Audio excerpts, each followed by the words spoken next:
Si c'est des pépites et que tu veux que les pépites grandissent, si on part sur le principe que ce sont des pépites, c'est qu'ils ont quelque chose qu'ils savent faire. Donc, il faut leur laisser faire. Et si tu leur dis quoi faire, comment faire, tu vas éteindre ta pépite.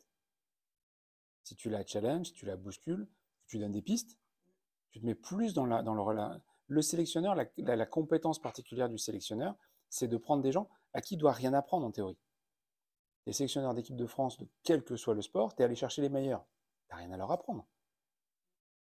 Par contre, ta préoccupation, c'est comment je les mets en chef d'orchestre, comment je les fais jouer ensemble, comment je les amène à travailler ensemble.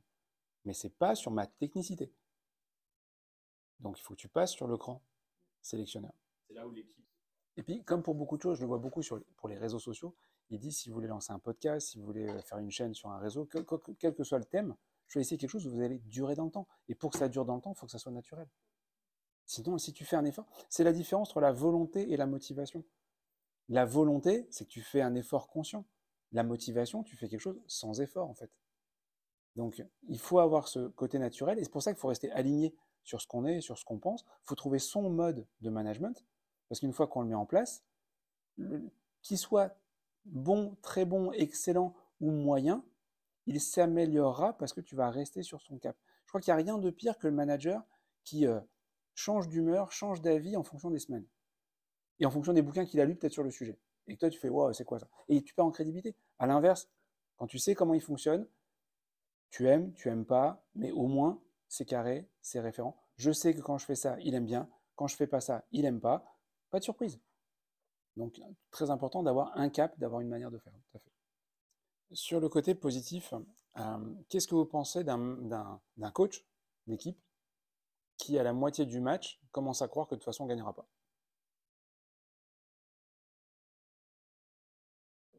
Compliqué, hein. Donc, positif, c'est vraiment pas un défaut. Les gens vont dire, oui, mais toi, tu vois toujours les choses en positif, tu vois toujours les choses en rose. Pose la question. À votre avis, il se passe quoi le jour où je vois les choses en noir? Ils vont dire, oh, voilà, là, on est dans la merde. Donc, on n'y est pas. Donc, bougez-vous les fesses. C'est vraiment aussi simple. Et parce que, justement, je l'ai appliqué aussi. Si le manager n'y croit pas, vous irez nulle part. Si en plus, vous êtes transparent avec votre équipe, vous faites tout ce qu'on a dit, l'équipe va le sentir, si vous n'êtes pas aligné ou autre. Tant que vous y croyez et que c'est sincère, on te suit. Parce qu'au contraire, de toute façon, qu'est-ce qu'on veut suivre? Celui qui y croit plus ou celui qui y croit encore? Vous voudrez toujours suivre celui qui y croit encore. Donc, il vaut mieux être dans le trop optimiste que le pessimisme mal placé. Pour un manager, c'est compliqué. Donc, c'est une vraie qualité. Quand il y a un doute, il n'y a pas de doute. Ça, c'est une vraie expression. Surtout pour les femmes. Hein. Je me tourne vers les mecs. C'est plus juste avec les femmes qu'avec les hommes. Hein. Méfiez-vous. Tu as dit, je vais écouter l'avis de l'un, je vais écouter l'avis de l'autre, et pourtant, je vais pas, c'est pas vers quoi je veux aller. Si c'est le cas, et que tu n'arrives pas à savoir pourquoi, c'est que tu t'es pas assez écouté en fait. Si tu as un côté où tu dis, lui il a raison, j'entends, lui il a raison, j'entends, mais, écoute ton mais, exprime ton mais, rajoute-le dans la balance, et rediscuter de l'ensemble. C'est que ça. Parce que si tu as, comme tu l'as dit, vous avez raison, c'est un vrai intérêt de douter. Euh, les plus grands scientifiques sont des gens qui doutent. Les gens qui ont des certitudes sur tout, il y en a un. C'est les religieux extrémistes. Tout est écrit, et toute religion confondue, hein, tout est écrit, je sais tout. Le religieux extrémiste, le sage, sait tout. Le scientifique doute de tout. C'est la plus grande opposition qu'il y a entre les deux. Donc douter, c'est bien, c'est ce qui permet d'aller plus loin, de creuser, de découvrir les choses. Donc c'est très bien d'avoir cette attitude de doute et de ne pas être dans la certitude, moi je ne sais pas vous. Par contre, si tu penses, tu entends des choses et qu'il reste un doute, c'est que tu t'es toi probablement pas assez écouté pour trop écouter les autres. Alors écoute-toi un peu plus en intégrant ce que les autres te disent, mais remets sur la table ce que tu as envie de dire. Si tu n'arrives pas à trancher, c'est qu'il reste quelque chose et probablement tu l'as juste pas dit aux personnes qui vont t'aider à trancher. Là, il y a un équilibre à trouver. Hein. Si vous mettez trop d'informations sur la table, vous orientez. Et de fait, c'est quoi votre idée? En fait, tu nous en laisses pas. On n'a pas 36 solutions. Donc, voilà ce qu'on propose. Ah bah ça tombe bien, c'est ce que je pensais. Bah oui, on avait bien compris, merci. Si je donne trop d'infos, je vais contraindre les gens. Si j'en donne pas assez, je risque d'avoir des gens qui reviennent avec des solutions bancales, incomplètes, à laquelle j'ai envie de dire ah, oui, mais. Et ton mais, c'est peut-être une contrainte que tu n'as pas assez précisée. C'est plutôt là-dessus que tu dois mieux travailler. L'objectif, tu ne le changes pas. L'objectif, il est donné, soit par toi, soit par ta propre hiérarchie. L'objectif, il est donné. Les contraintes, elles sont assez précises. Données aussi par toi ou par la hiérarchie. Et comme tu as dit, après, c'est comment on fait. Ben ça, c'est là où tu leur laisses la liberté. C'est le comment. Et ne cherchez pas à dire comment on doit faire, laissez-les vous proposer une manière de faire. La première fois que j'ai demandé à ma fille de ranger sa chambre, elle devait avoir 4 ans, 3-4 ans, je lui demande de ranger sa chambre et je lui dis comment tu vas ranger. Elle me dit ben, j'ai une caisse bleue, j'ai une caisse verte, j'ai une caisse rouge. Je mets tout ce qui est bleu dans le bleu, tout ce qui est rouge dans la rouge et tout le reste dans la verte. Évidemment, moi dans ma tête, je me dis tu vas regretter quoi, parce que les Playmobil, les Barbie, les machins, ça va être un bazar sans nom. Conséquence aucune. Donc vas-y, fais. Ouais. Je la laisse faire. J'ai donné un objectif. J'ai pas donné de contrainte justement sur la couleur ou quoi que ce soit. Elle me donne ça. Je dis bon ok, vas-y, fais. À peu près, donc elle range sa chambre. Je la félicite de ranger sa chambre. Et à peu près 6 minutes après qu'elle ait rangé sa chambre, papa, je trouve rien, c'est bazar, c'est nul de ranger. Non, non, non, c'est pas nul de ranger. Non, non. Et donc derrière, on a pu discuter et on a mis des étiquettes sur les boîtes, on a rangé autrement, etc., etc. Laisse faire le comment. Là, je prends l'exemple où il n'y avait pas de conséquences et j'ai laissé trébucher volontairement. Mais elle m'aurait dit ça et c'est un peu plus sérieux et j'ai pas le temps, etc. Je dis non. Non, ton plan, il ne me va pas. Propose-moi autre chose. Pourquoi le plan, il ne va pas? Parce que la contrainte, c'est que j'aimerais que tu retrouves les choses une fois que tu les as rangées. Ah, moi, je pensais juste que tu voulais que je débarrasse l'espace. Non. Je veux que tu débarrasses l'espace et que tu puisses retrouver les choses. Contrainte que j'ai oublié de préciser. Je donne l'objectif, je donne les contraintes et après, je laisse faire.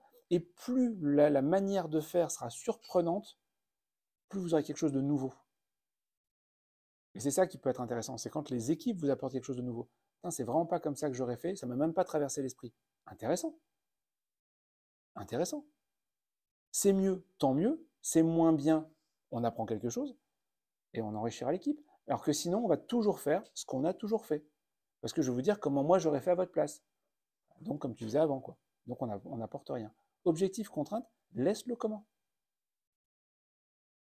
Et s'il y a un oui mais, rends-toi compte que tu n'as peut-être pas donné assez de contraintes. C'est peut-être ça l'exercice qu'il faut que toi tu travailles. L'objectif, il est clair. Quelles sont les contraintes que je donne? Comment je les donne? Le reste déroulera. Mais je suis quasi certain que quelqu'un qui vient avec un plan d'action cohérent, qui tient la route, tu le laisses faire.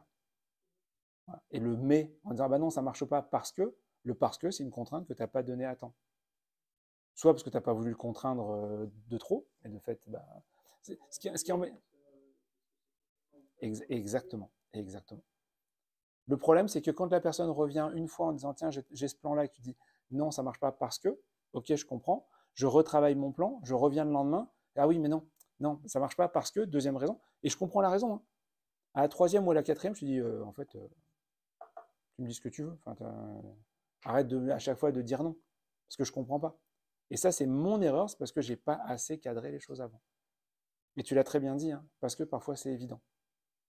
Ah, c'est évident que tu n'allais pas. Je pensais pas que tu allais faire ça comme ça. Oui, mais non. Donc si le résultat n'est pas à la hauteur de ce qu'on attend, qu'est-ce qu'on a raté avant? Ça me fait penser à une discussion. Quand votre enfant ne fait pas quelque chose, vous lui demandez de ranger sa chambre et il ne le fait pas. Vous faites quoi? Je crie. Il y a une étape d'abord. Pourquoi il l'a pas Non, dans la vraie vie, toujours me le faire. dans la vraie vie, tu lui répètes une deuxième fois en disant maintenant ça suffit, tu vas ranger ta chambre, bon sang. Voilà. Quand la deuxième fois que tu as demandé, il ne l'a pas fait.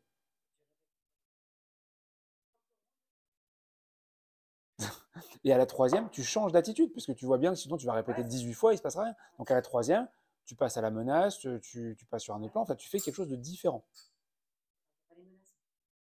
Est-ce qu'au moins tu l'as déjà fait? Non, non. Ce que je... bah, avant de venir dans une menace, non, mais avant de venir dans une menace administrative, non, justement, moi je suis pour la frontale. Avant de venir dans une menace administrative, de dire ouais, c'est comme ça, tu vas avoir un avertissement, je préviens la RH, machin, etc. Tu ne vas pas virer quelqu'un parce qu'il n'a pas fait un truc que tu as demandé, il faut arrêter. Voilà. Par contre, tu lui demandes une fois, en réunion, tout le monde dit oui, et puis la personne ne fait pas une fois. Première chose, c'est d'aller le voir tout de suite pour dire attends, pourquoi tu ne l'as pas fait? Ah ben, j'avais pas le temps, machin, j'ai certainement une bonne raison, hein. Une bonne excuse, n'importe. Ok, on réexplique pourquoi c'est important. La personne, une deuxième fois, va pas le refaire. J'attends pas une troisième fois. Je dis tout de suite, attends, on a parlé, tu sais que c'est à faire, on a reparlé ensemble, tu m'as dit que tu allais le faire. Donc là, c'est quoi? Tu te fous de ma gueule? C'est de la provocation? C'est quoi le sujet? C'est exactement ce qu'on se disait, mais c'est ma gueule, c'est quoi le sujet? Et on voit la personne en face à face. Et on écoute. Et pareil, mon objectif n'est pas de lui dire je veux que tu le fasses. Mon objectif est de comprendre pourquoi tu ne veux pas le faire. Parce qu'encore une fois, si quelqu'un ne le fait pas, il a une bonne raison et probablement c'est parce qu'il ne sait pas faire, c'est compliqué, ça lui rapporte rien, il ne voit pas l'utilité. Il a une bonne raison, sinon il le fait. Mais vous n'avez pas d'abord cherché à comprendre la bonne raison. Si tu investis 20 euros par mois en espérant devenir riche, tu ne vas pas être très riche avec 20 euros par mois, quoi. Si tu investis 10 000 euros par mois pour devenir riche, à un moment, tu as peut-être une chance de quelque chose. Qu'est-ce que tu veux que les choses changent si tu investis le temps dont tu disposes, qui te reste à la fin, éventuellement peut-être une semaine sur deux? C'est pas de l'investissement. Tu fais pas ce qu'il faut, donc tu n'auras pas le résultat que tu attends. C'est clairement lié. On l'a bien dit, hein. On ne parle pas de ce qui est facile, on parle de ce qu'il faut faire. Et on fait des choses parce qu'elles sont nécessaires, pas parce qu'elles sont faciles. Sinon, ça ne marche pas.